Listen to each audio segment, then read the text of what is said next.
तो वही कह रहा है कि दो विषम लगातार विषम संख्याओं के बीच का अंतर हमेशा क्या होता है? दो। सबसे छोटी विषम संख्या, सबसे बड़ी। आप ध्यान से समझो, अब किसी संख्या के इकाई के अगर एक अंक का रहेगा तो यही हो जाएगा, ठीक है। एक अंक से ज्यादा कोई भी होगा तो उसके इकाई पे देखना है, इसी में से कोई अगर एक रहेगा, 1 3 5 7 9, तो हो जाएगा क्या? विषम संख्या। कोई दिक्कत किसी को? देखो ये छोटा छोटा चीज जो है हमको ध्यान में रखना पड़ेगा। देखो क्या कहता है, n लगातार विषम संख्या का योगफल बराबर, ये तुम्हारा सूत्र हो गया n²। क्या हो गया? कोई दिक्कत? क्या हो गया? विषम संख्याओं की कुल संख्या, विषम संख्याओं की कुल संख्या। कोई दिक्कत? तो जहां n बराबर विषम संख्याओं की कुल संख्या, कोई दिक्कत? लिखना भी पड़ेगा। चलो देखो, अब एक क्वेश्चन देखो यहां पर,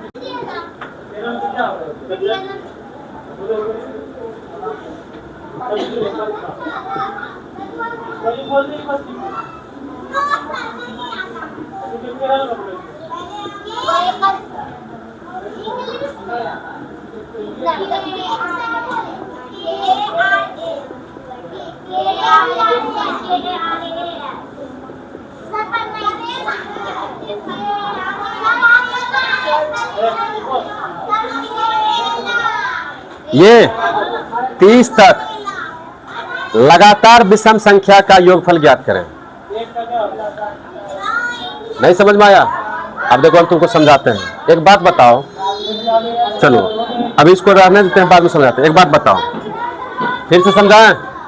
पहले तो तुम ये समझो कि विषम संख्या 1 से लेकर के 10 तक में कितना होता है। देखो 1 2 3 4 5 6 7 8 9 10, यहां तक में है।